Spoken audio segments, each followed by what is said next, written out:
Hello, good morning, good afternoon, good evening. Today I want to talk about how I organize my color palette, my oil painting color palette. And I organize it, I use the color wheel as my underlying structure for my color palette. Soon I'll show you my actual palette, but before I do that, what I want to do is talk about the color wheel itself. And that I like to think about the color wheel as both a color wheel of colors, like with your primaries, your yellow, red, blue primaries, and then you've got your green, orange, and violet as your secondary colors.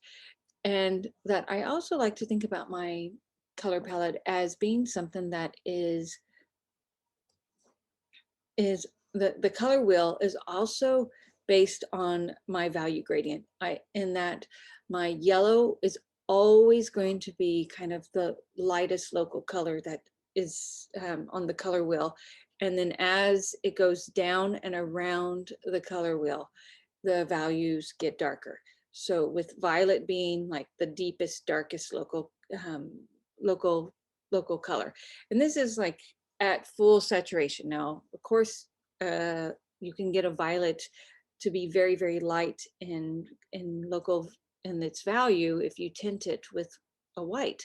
But I'm kind of thinking of it as like straight from the tube, and like dioxine purple is as dark as black, essentially, until you thin it down or you mix it with white. So now I will show you my actual palette. Thank you so much.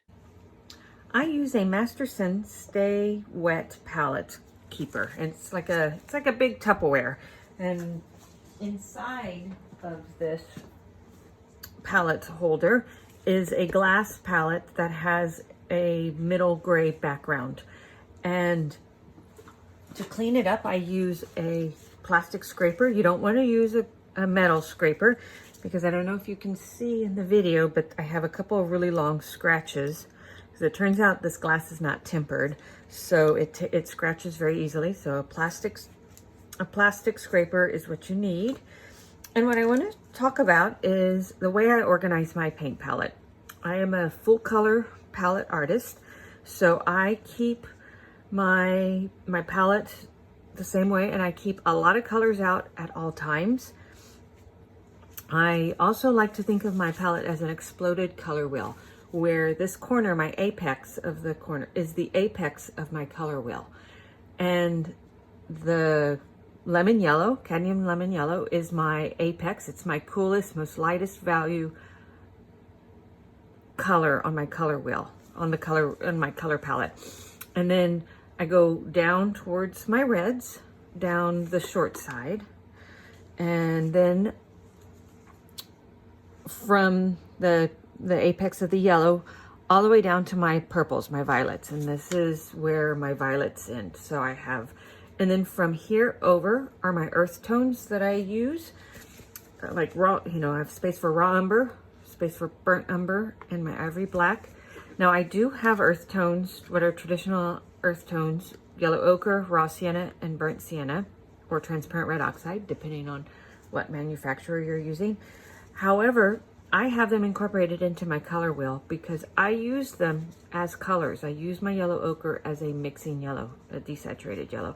I use my raw sienna as a mixing yellow, kind of a warm golden desaturated yellow. And I use my burnt sienna, also transparent red known as transparent red oxide, pigment red 101, as a desaturated orange.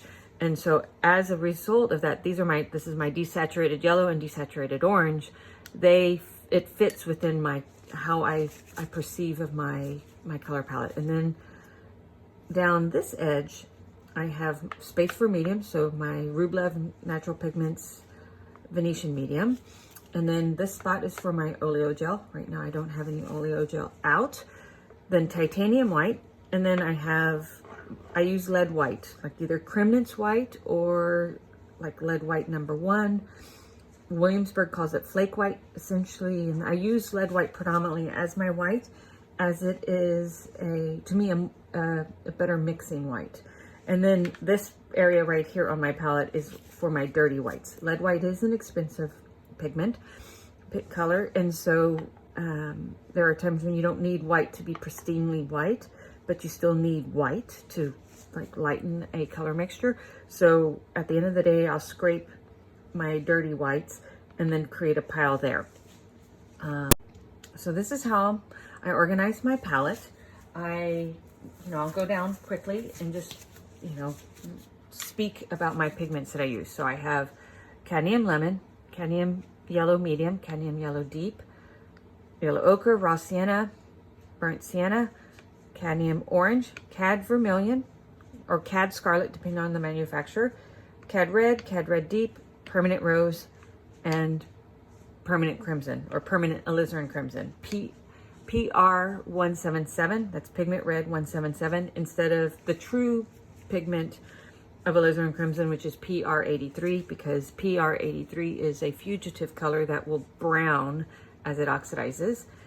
And then along my cool side of my color wheel, cadmium green, light, I use Williamsburg brand, chromium oxide green, Viridian, and then I have a space for phthalo green, and right now I have it out. Oftentimes that space is empty. Cobalt green, cobalt turquoise light, and by coincidence I'm testing out different pigments. So this is the Winsor Newton cobalt turquoise light, and then this is the Michael Harding cobalt teal. I like them both.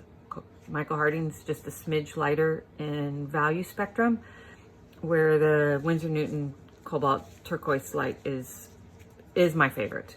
It truly is. I love it. But I'm really enjoying how the Michael Hardings work. Cerulean cobalt blue. I use a lot of ultramarine blue, so that's why it's a big old pile. Ultramarine violet, dioxanine purple, and then my spaces, I don't have raw umber out because I don't always use raw umber. My space for burnt umber, and my space for ivory black. And then I'll just repeat again. Venetian medium by Rublev, oleo gel by, where is it? I need to fill it up. So here we go. Oleo gel by Rublev Natural Pigments. And what I love about these two mediums is that they're not too gooey, so you can keep them out on your palette like paint, titanium white, and then lead white. Okay, thank you so much.